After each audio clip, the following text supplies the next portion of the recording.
Just want to take a little walk and talk and do a video. I don't know if you can see that itsy bitsy tiny little spider web there. Probably not. I don't know if you can see that. And look at this beauty. Oh, and of course I have a little abeja down here. Sacred bee. Beautiful, beautiful, beautiful. And look at the sky, it's so full of water.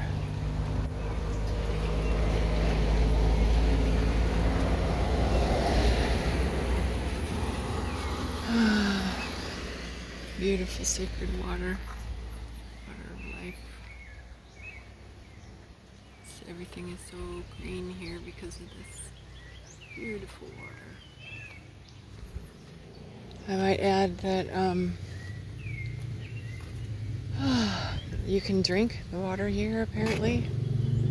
I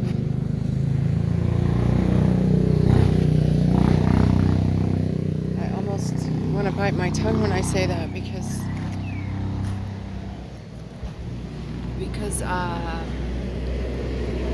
when I was a kid, when I was little, knee high to a grasshopper, we drank the water out of the taps as well. Didn't think anything of it. And now as you travel around the world, you find that pretty much everywhere people are only drinking water that's coming in the bottles. This mist in the air. Oh, these are some of my favorites. Look at these. Look at those beauties right there.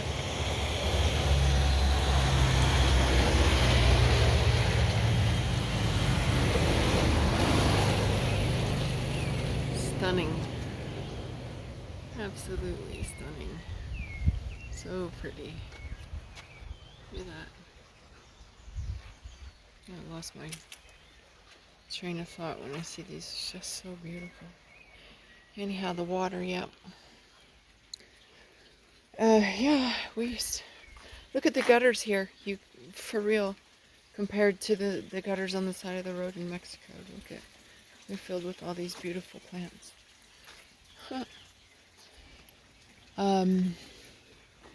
Anyhow, I think there's a bench up here with an overlook of the mountain, so I will go up there while I continue to talk about the water.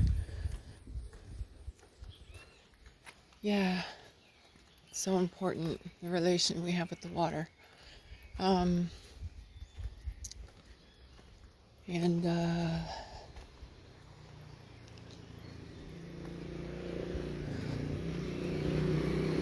This right here, I did another video on this the other day. This bamboo, or whatever these reeds are that are growing here. Acapulco means the place of the broken reeds in Nahuatl language.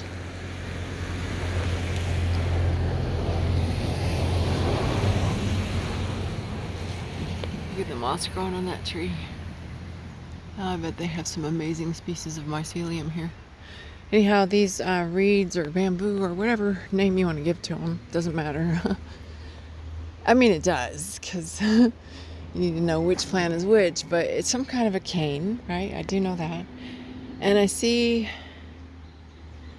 that it's, well, like reeds are always at in a place where there's close to the water, because you can hear the river running in the background. But all this area right here could be vetiver. You know, not just totally vetiver, but you could plant some things in between. I don't know, make it look pretty. But vetiver is the thing that's going to hold that this wall. You see how the soil is, I don't know if you want to say eroding or just literally sliding off with all the rain, because you see it's just running down here. And they put this cement here in the place of for the sidewalk, so it should be like vetiver there, because that would create basically an underground wall for the water not to come up and overflow. So anyhow, these reeds, oh man, look at that. Look at this.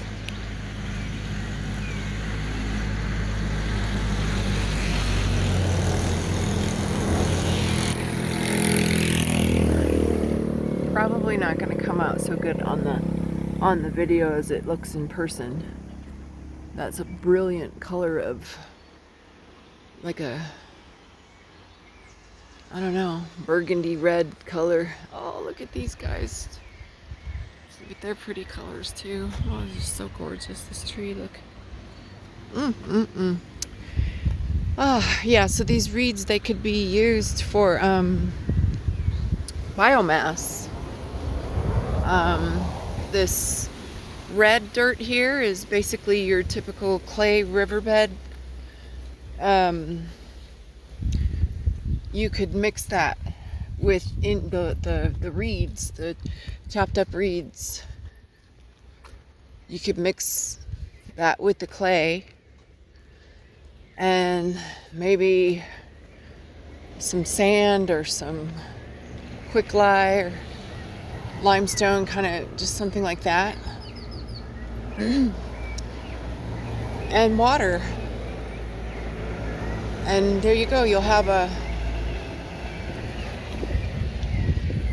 wall that's much stronger and longer lasting than any wall that's made out of cement or concrete. I don't know if you can see those tiny white flowers. So this is where I'm going to sit right here, even though it's been raining and it's a little wet. I'm going to modify my umbrella.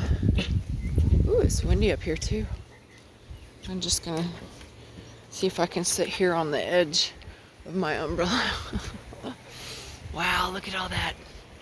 Just look at this. Look at that. Wow. You see that? That's a cloud forest, baby. You see all those, it looks like smoke rising up out of the valleys.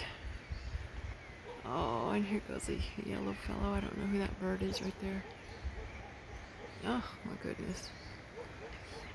Yeah, but that's the cloud coming up from the valley. Isn't that stunning? Just so, oh, so beautiful. Here go the reeds again. So yeah, these guys could be used for biomass. Like, they don't really necessarily need to get that tall, because as you can see, they go all the way down there to the riverbed. Like, oh man, look at this. I know I'm not seeing trash up in here. Uh-oh. Anyhow, well, I'm just saying, on this ridge line where I'm at, this space is very important. What happens here? Let me turn this around and finish this video up because it's already 8.5 minutes. So just kind of a random rant, I suppose, but I'll conclude on a note. It's something that's been kind of bothering me since yesterday when I went on this guided tour in the nighttime of the jungle, or the rainforest. The guide was talking to us about species that are endangered and or extinct, and how dreadful the future looks because of climate change, I think he said, or global warming. Those two always confuse me, those terms. They're very vague.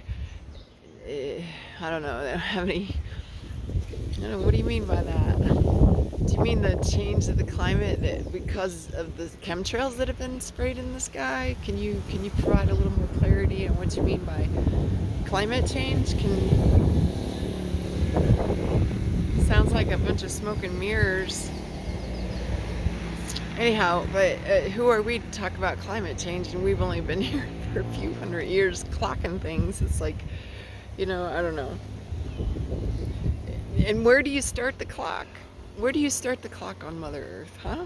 How many hundreds or thousands of years do you propose to go back and tell me what is and is not normal or abnormal? So, well, he's just repeating what he's told to repeat. talking about, and he said, and it went on to say, it's very sad too because there's nothing we can do about it. Oh, and I mean, and I was intently listening to everything he had to say until he started, and then I just could not. And I just put my head down and just like, no, I cannot tolerate this nonsense. So, like, what do you mean? There's nothing we can do. We've always got a solution for everything. Like okay, just take for example some of the stuff I talk about all the time. I know people sometimes get tired of me talking about industries of the future because I've been saying that for almost 15 years.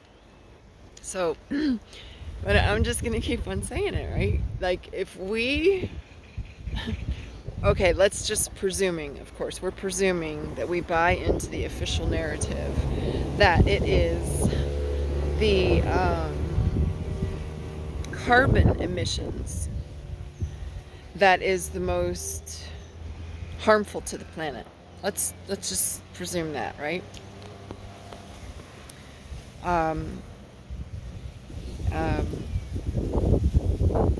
Let's have a look at that. Let's look at the most highest impacting, like the most impactful, how do you say, contributors to this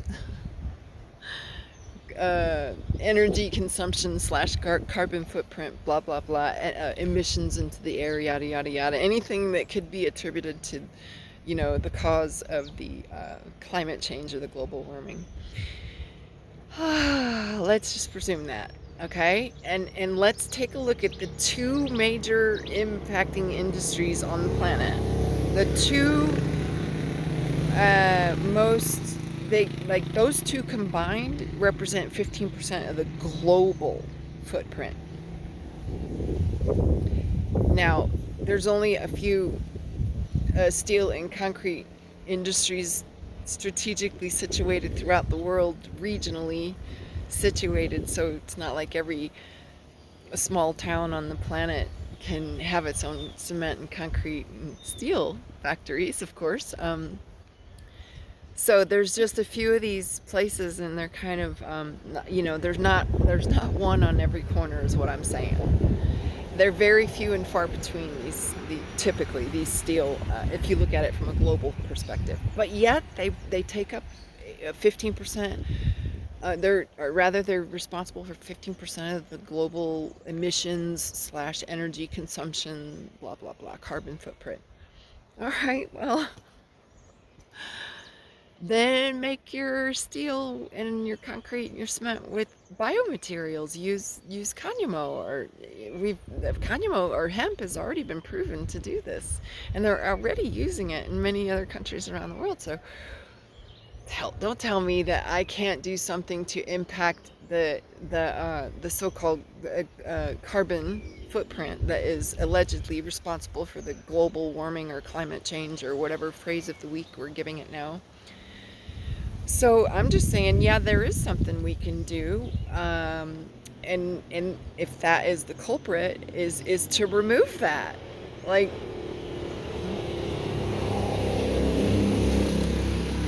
if you're having Mexican food and you got like a sensitivity to chili peppers or jalapeno peppers or whatever, and it gives you acid reflux and indigestion and or hemorrhoids and or whatever, that your body does not agree with the chilies, then what do? Go over to the salt and pepper shaker and say, you're a bad salt and pepper shaker, and then I'm gonna accuse you of all the ailments that are caused by this chili pepper.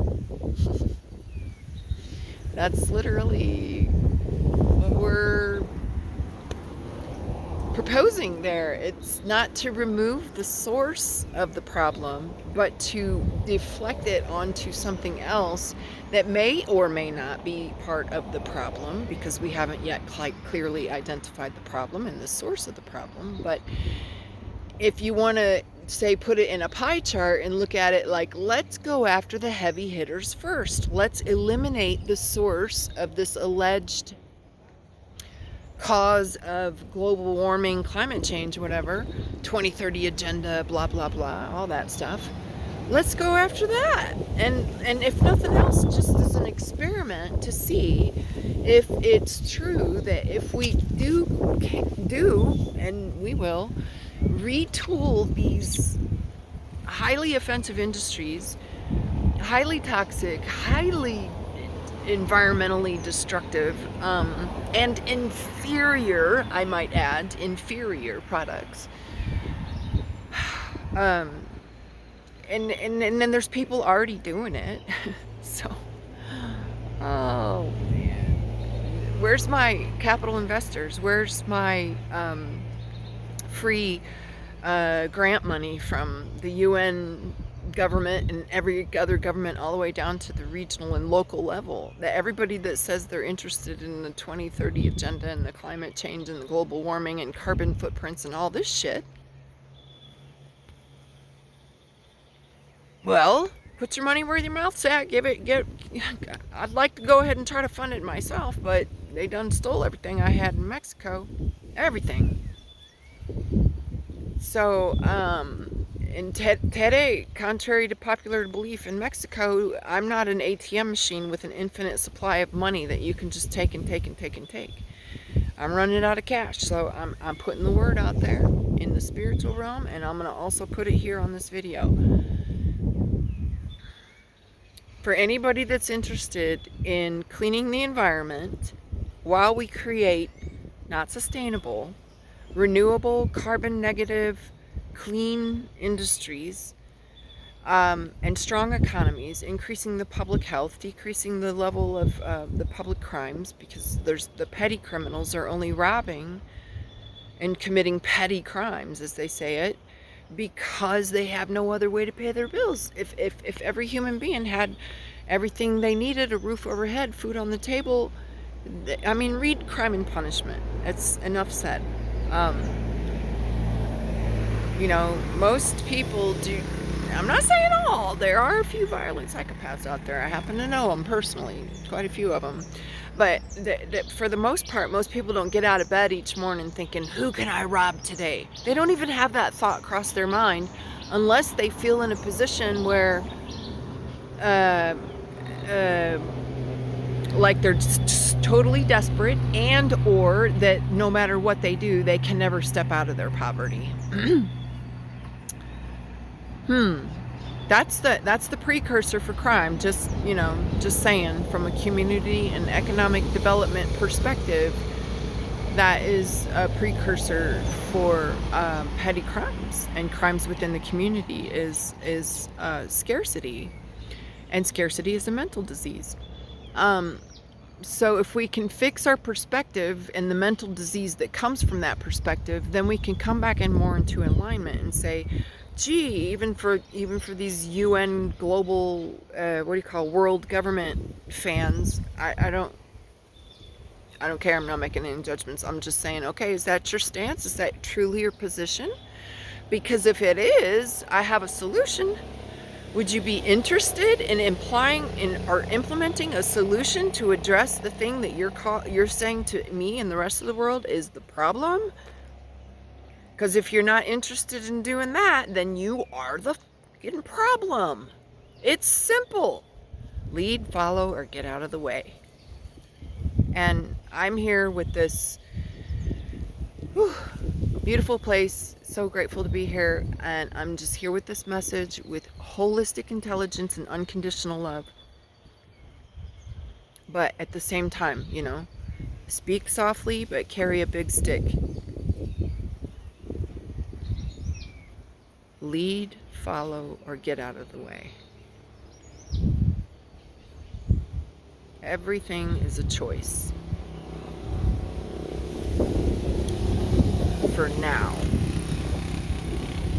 But for those that continue to misuse their free will choice to do things that are against the natural law, which is to say that you're inflicting violence on that's not for humans, that's for animals, for plants, for the Mother Earth, for the sacred water, for all of our relations. And if you are inflicting violence and being predatory upon that, your time on the stage is done, son. It's over, Rover. It ain't coming back, Jack. Get on the bus, Gus. Don't need to discuss much. Because I'm just saying, get out of the way. If you're not willing to be part of this, taking responsibility for our thoughts, our actions, our words, our deeds, and our intentions, and not lining up what we say we're going to do with what we actually do, ain't got time for it. It just ain't. I mean, it ain't going to go nowhere. You're like you're driving a car with 3 wheels on it. You might could go for a while, but you're going to run off the road. And I ain't trying to hear all that. You know, we've run off the road. We've done all of our exploration of devolutionary consciousness to see the depths of our depravity and to see how much we can destroy and pollute and disrespect all the things here on this beautiful earth that give us life, and we couldn't be here without it. It's come on now. I'm not going to beat a dead horse. I'm not going to continue to just repeat and repeat, but I just want to get that point across real clear. And that is, of course, part of my solicitation to any and all concerned, all Khan. My message out to all Khan. If you too are interested and motivated and in alignment for and in support of and in respect of and in desire to have a good relation with the sacred water, Mother Earth, all the life, everything, right? The environment writ large, and the 7 future generations. If that resonates with you, come on over. I need the help. I sure do. I would appreciate so much the help. Website developer, designer, accountant, legal representative, executive officer, chief of research and development. I'm trying to think what else. At least those positions. And those are all full-time positions. I would love to take some of this workload off of myself and delegate it to others who are in the spring and the summer of their life that are supposed to be out there moving, shifting, and shaking. My job in the fall of my life is to be falling back into the background and just providing guidance and prayers. And then it's for the young people to pick it up and work with it, right? Because they're in that time of their life.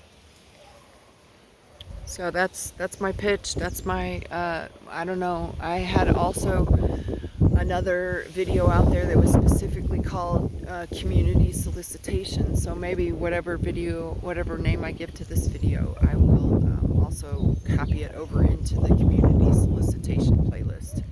So that's it for family. That's it for now, family.